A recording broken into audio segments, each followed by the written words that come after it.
Bonjour à tous, vous m'entendez? Ouais. Donc merci à tous d'être ici. Donc je suis Olivier Château, je suis directeur de l'Aquarium depuis 1 an maintenant, mais vous verrez que ça fait longtemps que je travaille pour le coup à l'Aquarium. J'ai un doctorat, j'ai fait ma thèse à l'Université de la Nouvelle-Calédonie et comme le disait Jean-Marc, j'ai été nommé récemment ambassadeur du doctorat pour le pays. Donc c'est une action lancée par le ministère en charge de l'enseignement supérieur et de la recherche qui a pour objectif de contribuer à la promotion du doctorat auprès des étudiants mais aussi des employeurs. L'idée est vraiment de témoigner de son expérience, de mon expérience, pour permettre soit aux étudiants en master, soit aux doctorants de se projeter un petit peu dans l'avenir et œuvrer en fait pour une meilleure reconnaissance du doctorat dans tous les secteurs de la société, notamment les secteurs qui ne sont pas académiques. Moi je suis un peu entre les deux et je vais vous présenter tout ça. Donc ma présentation c'est simple, hein, c'est la présentation de mon parcours académique, de mon parcours professionnel, pour témoigner en fait des opportunités d'insertion d'un docteur en biologie marine par exemple, dans mon cas, dans un secteur non académique. Mon parcours académique est classique, de licence, maîtrise, DEA, de nombreux stages pour les jeunes étudiants. Bon, c'est ce qui fait licence et master aujourd'hui, mais avant c'était 5 années distinctes, on va dire. De nombreux stages en Nouvelle-Calédonie à l'université. Il faut savoir qu'avant ma thèse, j'avais déjà fait 1 an dans le laboratoire de biologie marine de l'université. Et ça a son importance parce que c'est grâce à ça que je trouve du travail juste après ma thèse. Ensuite, doctorat avec une spécialisation en biologie et écologie marine. Donc certains me connaissent, mais ma thèse de doctorat c'était sur le déplacement des poissons coralliens dans le système, dans le paysage lagonaire en face de Nouméa, avec une application donc, aux aires marines protégées. Au niveau professionnel, j'ai séparé en 2 périodes. La première période, c'est pendant la période de thèse. Vous voyez qu'au final, ça dure 5 ans. Mais j'ai pas fait 5 ans de thèse, mais j'ai fait quand même plus que 3 ans. J'ai été chargé de recherche à la DECAL, qui est un peu l'équivalent d'un contrat doctoral. Et j'ai embrayé sur 2 ans d'ATER à l'Université de la Nouvelle-Calédonie. ATER, c'est maître de conférence en CDD globalement. Pour les gens qui ne savent pas. À ce moment-là, il y a un choix à faire, parce que la thèse est finie, le contrat se termine. Et effectivement, j'ai un postdoc. J'espère intégrer l'Université de Nouvelle-Calédonie, parce que, avec l'expérience d'enseignement et les résultats de la thèse, etc., j'ai tout de suite ma qualification aux fonctions de maître de conférence. Et là, il n'y a pas de poste. Et en fait, se pose la question de quoi faire. Postdoc ou rester ici et rentrer dans le monde du travail. Je refuse un postdoc à James Cook University en Australie parce que j'ai 30 ans et que j'ai choisi de m'installer, de vivre, enfin je veux commencer à bosser. Et là se pose la question de quoi faire, effectivement. Très rapidement, grâce aux expériences que j'ai eues notamment en stage, je trouve du travail dans un bureau d'études en écologie marine, où je fais des expertises en environnement. Et voilà, quelques mois après, au bout d'1 an, j'intègre l'Aquarium comme responsable du service animation, communication et sciences, avec une double casquette, une casquette sur la pédagogie et expo, création d'animation, encadrement d'une équipe d'animateurs, etc.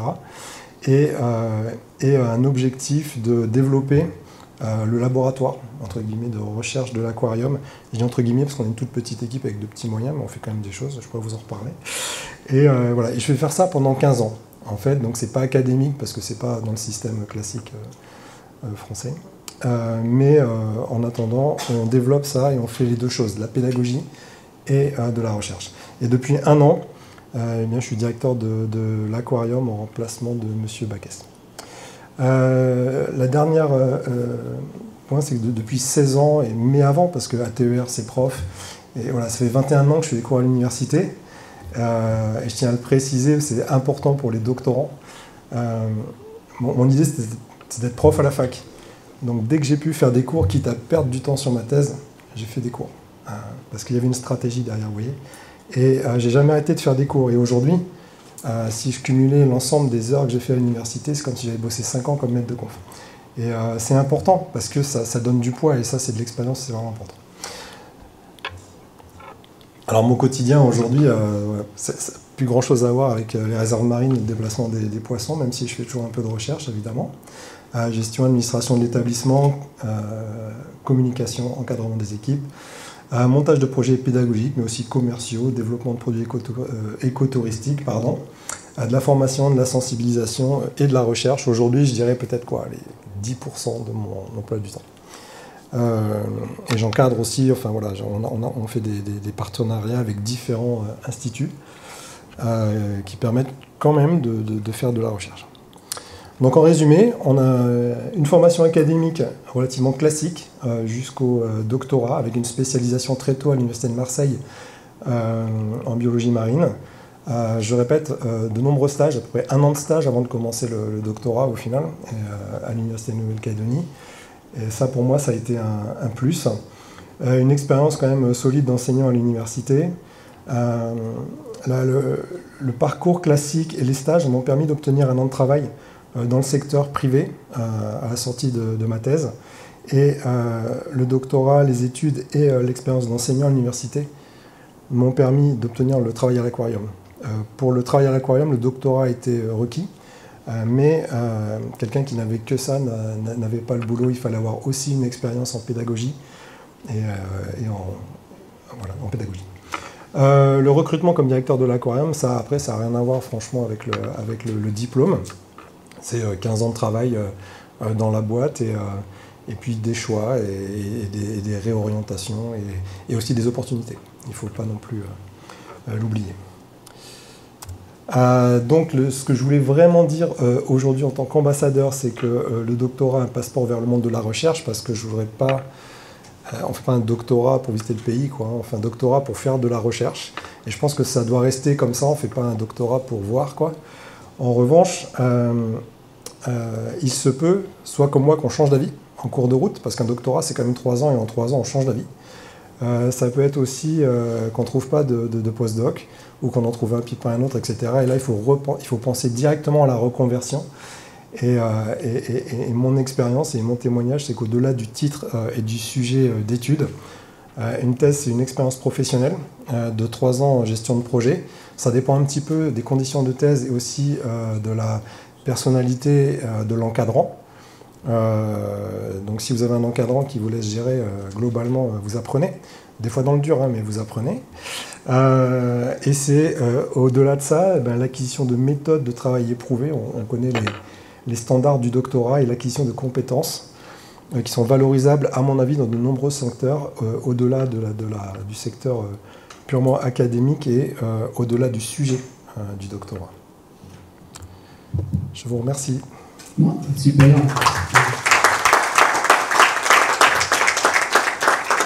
Merci beaucoup Olivier. Alors s'il y a une question, on peut répondre, Corinne, ou pas? Une question? Oui. Une question ou deux, hein, notamment de la part des jeunes qui sont là, qui peut-être ont une question supplémentaire, quelque chose qui voudrait bien voir peut-être débattu avec un ancien. Donc voilà, je vous laisse la parole si vous le souhaitez. Par ailleurs, je remercie encore une fois Olivier, parce qu'en fait Olivier on se connaît depuis maintenant 25 ans. Ouais, donc, c'est ça. Et Olivier a toujours répondu présent pour apporter son concours aux manifestations de l'université. Et donc il n'a jamais lâché les enseignements, donc on se passe souvent même dans les couloirs. J'y vais après. Qui va après, oui c'est vrai, tu as pu déplacer ton enseignement. Et il a, à juste titre, fait mention de la difficulté d'intégrer l'enseignement supérieur et la recherche. D'accord, il faut bien savoir, parce que je veux dire, la plupart des gens l'ignorent, mais pour intégrer l'université de Nouvelle-Calédonie, par exemple, il faut qu'il y ait un poste de libre. Et un poste de libre, ça veut dire quelqu'un qui part à la retraite, ou qui décède.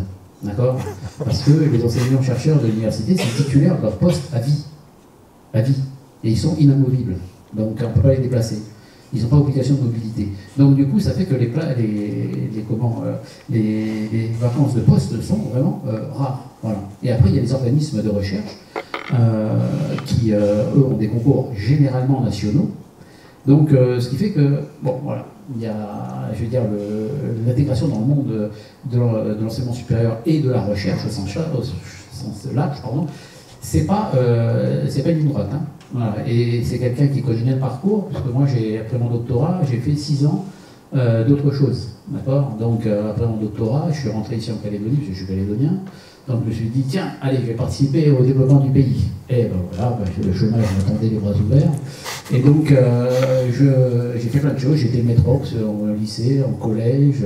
J'ai travaillé chez France Câble et Radio, sous l'antenne. Et j'ai commencé à faire des vacations à l'université. J'ai intégré l'université 6 ans après mon doctorat. D'accord, 6 ans. C'est-à-dire que certains, ils ont le doctorat. Et la place est pour moi. T'es gentil, il n'y en a pas de place. Donc il n'y a personne. Et ben voilà, c'était mon cas. Je veux dire, j'ai dû attendre 6 ans. Et parce que quelqu'un est parti, il a quitté l'université pendant plus de 6 ans, il s'est mis en dispo pour élever des chèques en Nouvelle-Zélande, c'est pas une blague. Et donc là, j'ai pu candidater. Voilà. Mais c'est un parcours qui est très, très long et en fait difficile par la concurrence, mais aussi par le faible nombre de places. Donc c'est pour ça que je tiens, et c'est le ministère aussi hein, qui veut ça, montrer qu'il y a une voie hors le système académique. Et c'est des voies qui sont, il y en a plein ici, surtout dans le monde académique, mais qui sont des docteurs. Dans cette salle, il y a Ludovic, d'accord, qui est là, Préau, c'est ça, hein, voilà, qui est docteur. Et il y en aurait d'autres, il aurait pu avoir Aurélie Monin, il pourrait y avoir, voilà, il y a plein de gens qui sont autour de vous à l'université, qui sont des docteurs, qui ne sont pas forcément dans l'enseignement supérieur, qui sont certes connexes à l'enseignement supérieur, à la recherche, mais qui ne sont pas enseignants-chercheurs. Voilà. Est-ce que vous avez une question pour Olivier? 1, 2, pas de question Olivier. Okay. Écoute, encore un grand merci. Et merci à toi et puis à Malik, hein, qui était aussi ce matin avec nous pour d'abord votre reconnaissance, hein, parce que c'était une labellisation nationale, le fait d'être ambassadeur du doctorat. Plusieurs candidats de l'université, docteurs de l'université ont candidaté. Donc c'est Malik et Olivier qui ont été retenus. Voilà, merci Olivier de ta participation et bon cours. Ouais, merci.